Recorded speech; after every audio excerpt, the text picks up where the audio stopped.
Здравствуйте, уважаемые коллеги! Вас приветствует канал Мир моделей. Меня зовут Павел.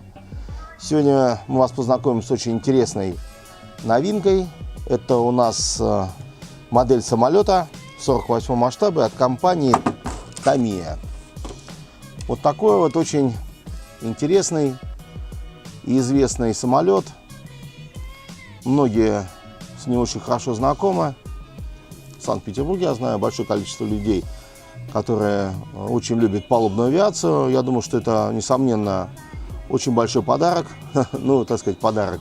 Подарок это же бесплатно, это стоит денег. Но, тем не менее, модель вот такая вот пришла у нас в сеть наших магазинов. Ну, немножечко расскажу о самом прототипе. Я думаю, что многие знают, что этот самолет разрабатывался, он изготавливался фирмой Grumman.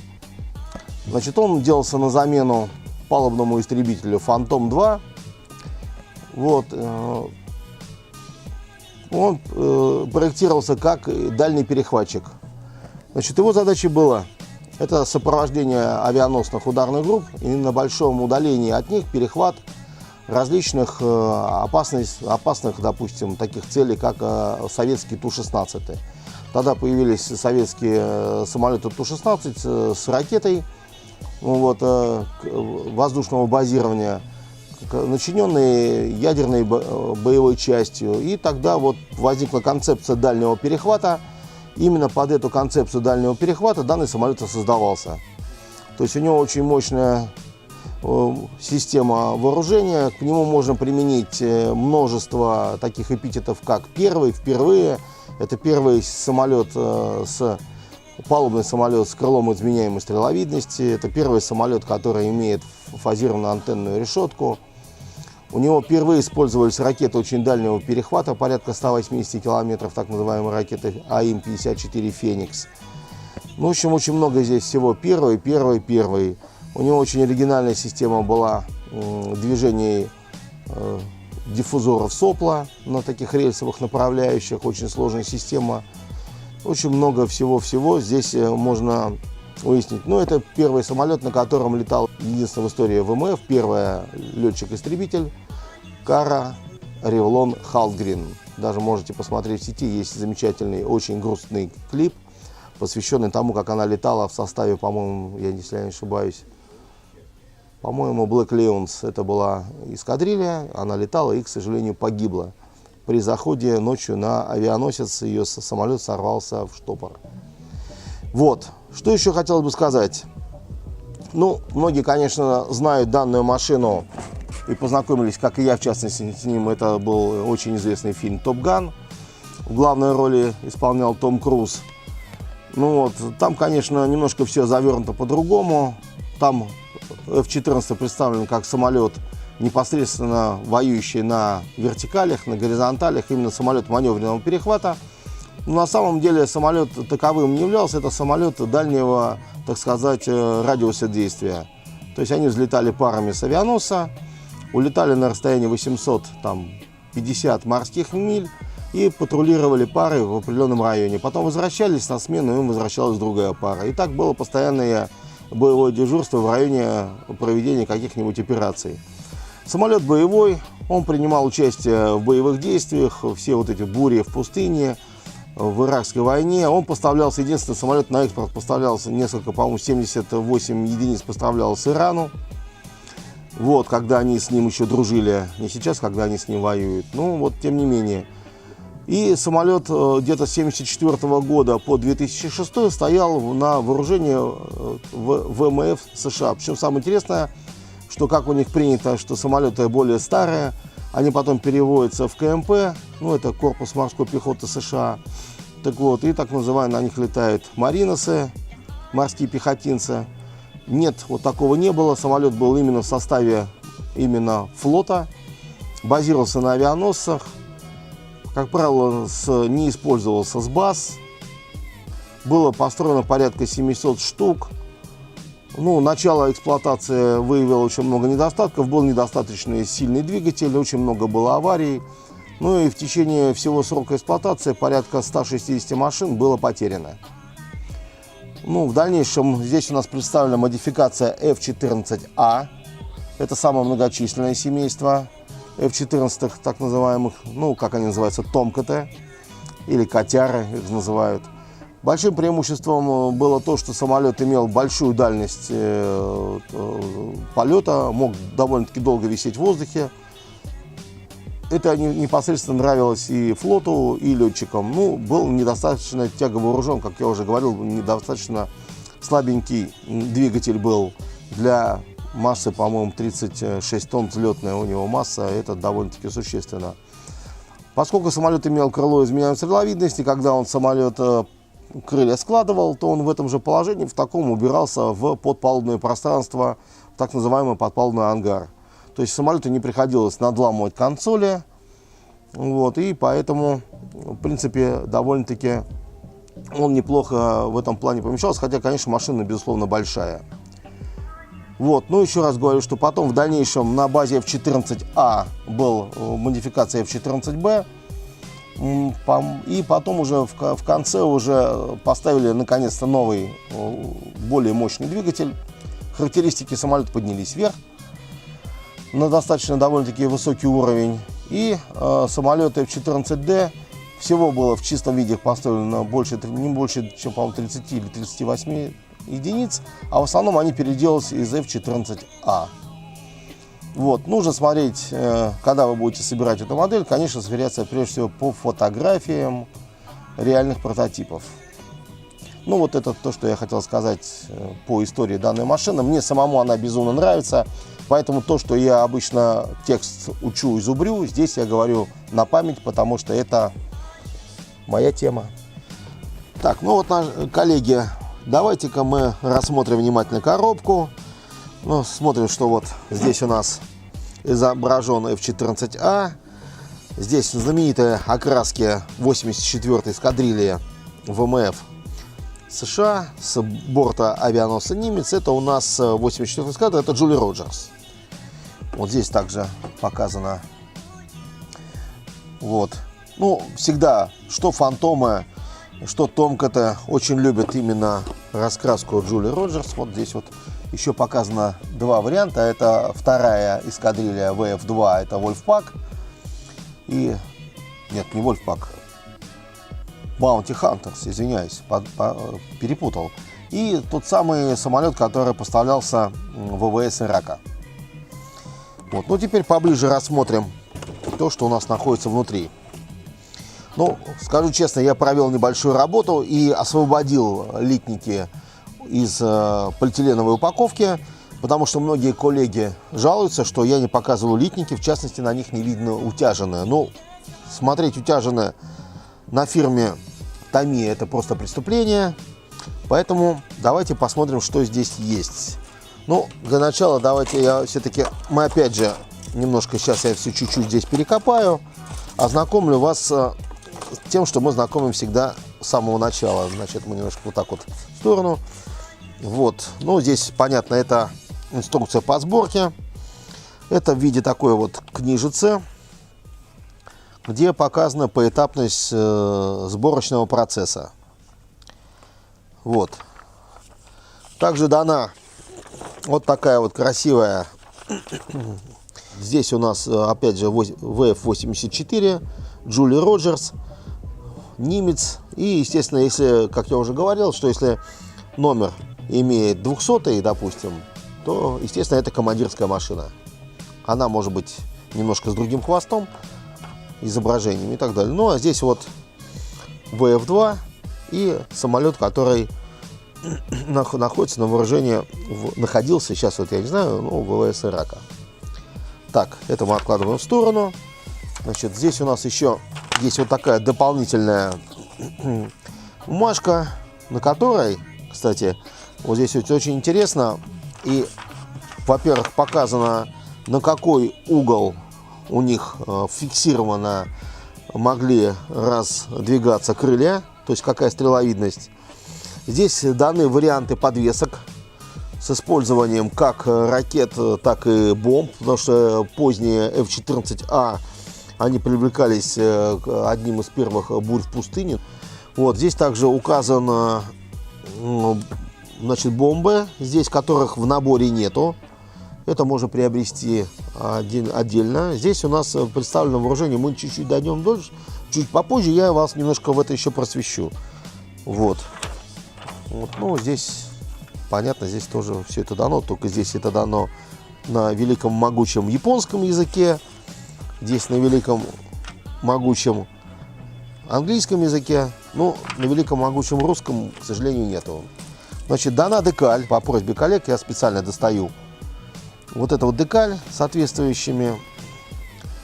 Здесь это именно на оформление самого, одну из 3 вариантов выбранных вами оформления модели. То есть Джули Роджерс, потом VF2 и иракский вариант. И второй листочек декали, он идет на небольшие технические надписи, их здесь очень немного. Вот здесь вот, если показать, вот это вот авиационное идет. Здесь декали, которые приклеиваются на кресло пилота, имитируют привязные ремни. Вот это шкалы приборов. Зеленые такие вот жидкокристаллические экраны, которые одни из первых стали использоваться на F-14. А здесь, соответственно, вся маркировка, которая наносилась на ракеты «Феникс», на «Спэроу» и «Сайдвиндер». Также здесь дана отдельно окрасочная масочка на вот на такое вот красивое, тоненькое, ажурненькое остекление. Остекление, опять же, я тоже показываю вам. Вот Tamiya делает его вот в таком вот виде. Вот смотрите. Здесь дана специальная рамочка, которая не позволяет царапаться остеклению здесь. Браво, томийцы. Вижу это уже второй раз. Первый раз я видел это на F-16. Мне очень понравилось. И теперь я увидел это на F-14. И мне тоже понравилось. Вот, это очень хорошо. Это предохраняет их. Но, опять же, здесь, если посмотреть, есть все-таки небольшой литьевой шов. Ну, передачу о том, как мы можем с этим успешно бороться, мы уже снимали. Я думаю, что вы можете полистать архивные данные нашего канала. И это видео с удовольствием, спокойно посмотреть. Вот, ну, начинаем мы вот с такого вот центрального литника. Понятно, что центральная часть центроплана. И вот детали носовой части, где находится непосредственно кабина.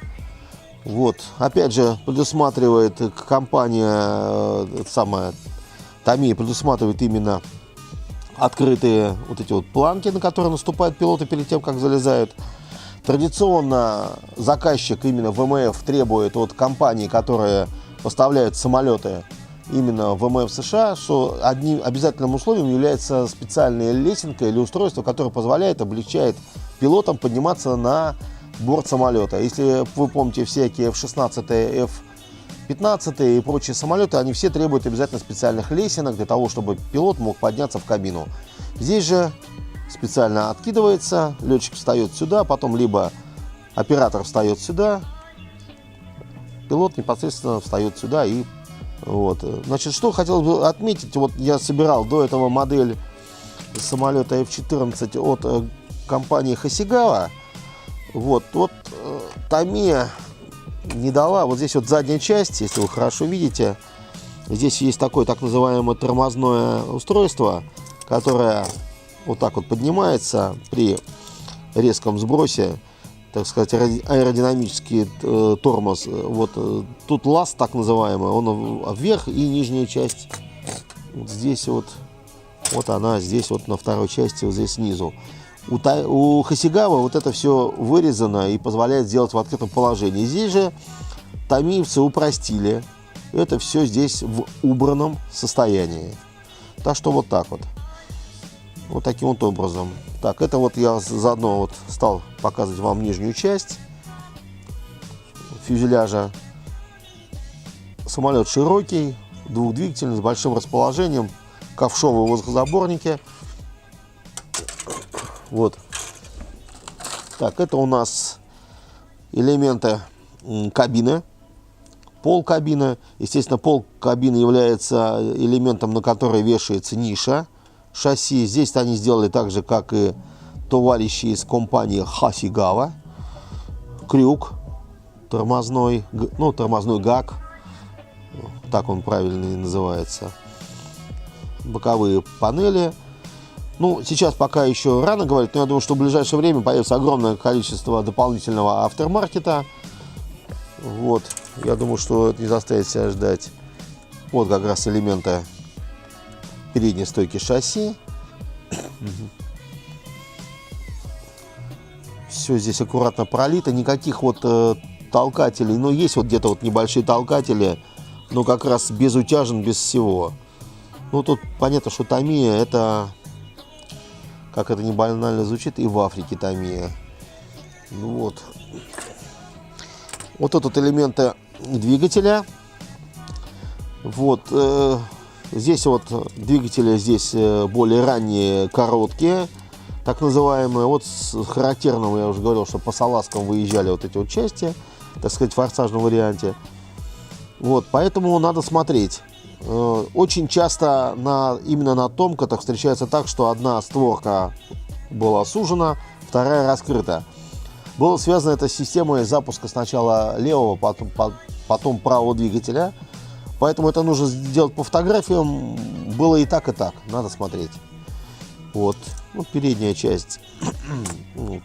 Значит, двигатели здесь не даны, двигателей вот у Tamiya нету. Но есть вот именно форсажная камера, так сказать, сопла. Вот они непосредственно, вот эти стаканы, они вставляются вот в заднюю часть, вклеиваются туда. И передняя часть, как бы априори, что двигатель там как бы есть. Но на самом деле двигатели они не дают. Крылья. Что хочу сказать по крыльям. Tamiya не дала посадочной механизации, так как в свое время это дала компания Hasegawa.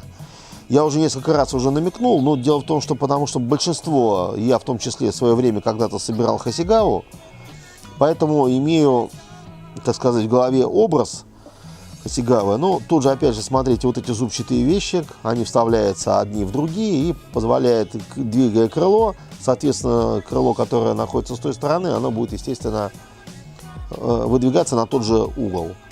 Ну, вот здесь вот, конечно, вот жалко, что нету посадочной механизации, потому что сразу все любители диорам, которые любят делать самолет на взлете, там сидят внутри пилоты, рядом находится обслуживающий персонал, который помогает самолету встать на катапультную, на разгонный участок на палубе авианосца. Все грустно вздохнули. Посадочной механизации, к сожалению, нет. Вот только в таком виде. Очень хорошо, правда, все сделано здесь, но вот только можно делать его в виде, как он находится в хранении в ангаре. И не более того. Вот у нас находятся пилоты. Их у нас двое, соответственно, как и положено. Кресла, топливные баки, которые постоянно находились на томкатах, они с ними были постоянно. Вот шасси. Ну, шасси, могу сказать одно, что не имеет очень такой слабо выраженный протектор. Конечно, я думаю, что какая-нибудь фирма Брасин от Эдуарда или Ариес, я думаю, что колес сейчас появится всяких различных вариантов. Большое количество. И также горизонтальное оперение, которое собирается из двух частей. Вот это вклеивается вот сюда. Опять же, все без утяжен, все ровненько, аккуратно и четко. Вот здесь у нас непосредственно сами воздухозаборники. В воздухозаборнике вставляется клин, который уменьшает его сечение. Вот здесь это предусмотрено, оно здесь есть. Вот эта часть у нас квадратная сходит на круглую. Сюда вставляется первая часть компрессора двигателя. Хвостовое оперение, оно на томкате, как вы уже поняли, оно является двухкилевым. 2 киля. И вот те самые непосредственно вот эти вот элементы, на которые крепится ракета «Феникс». Они могут крепиться как и под фюзеляжные вот эти вот держатели обтекаемые, так могут и в непосредственно пилоны, которые находятся на неподвижных частях самого фюзеляжа. Вот. Ну и последние летники, которые хотел бы здесь посмотреть, это вот они меня немножечко удивили. Вот это у нас элементы вооружения. Здесь представлена у нас как раз ракета, 4 штуки ракеты, это «Фениксы», АИМ-54. Вот. До сих пор американцы так и не предоставили нигде информацию о количестве применений, сбитых и так далее, потому что ракета была очень дорогая, в свое время она там стоила $500 тысяч одна штука, но эффективность ее применения сложно, нету статистики. Вот она здесь дана вот такие вот рубашки приклеиваются. Я так понимаю, что они заложили там 54-я ракета, вот этот Феникс, она была в двух вариантах, А и Б. Я так понял, что вот эти рубашки, они имеют ту самую под модификацию. Вот Southwinder они впервые вот таким вот образом разделили на две части. Вот такое я вижу вообще впервые, ну, во всяком случае, у Tamiya, потому что я помню, что F-16, который собирала от той же компании, там Southwinder были самые, что ни на есть, обыкновенные. Ракета Sparrow, Southwinder, это оперение, которое вешается и сюда, и сюда. То есть в стандартном варианте полностью снаряженный самолет мог нести два Феникса, две такие ракеты, мог нести, или 4 ракеты, мог нести две такие ракеты и два Southwinder. Вот, уважаемые коллеги, мы сегодня рассмотрели новинку, пришедшую в наш магазин. Это модель 48 масштабе от компании Tamiya, F-14A от компании Grumman. Вот такая вот интересная новинка, давно ожидаемая. Все ждали, когда же после знаменитого F-16 выйдет что-нибудь похожее. Вот похоже вышло. Не всех все в данной модели устроило, опять же были кое-какие там упрощения, но фирма посчитала, что так ей удобно. Я уверен, что в ближайшее время выйдет большое количество различного автомаркета. Будет, я уверен, что смоляные кабины, сопла. Я уверен, что будет колеса. Ну и, возможно, будет как дополнительным комплектом каким-то обязательно на F-14 кто-нибудь выпустит, ну, посадочную механизацию, для того, чтобы можно было сделать именно самолет на взлете. Ну, вот такая вот интересная модель. Ну, еще раз говорю, что она спорная.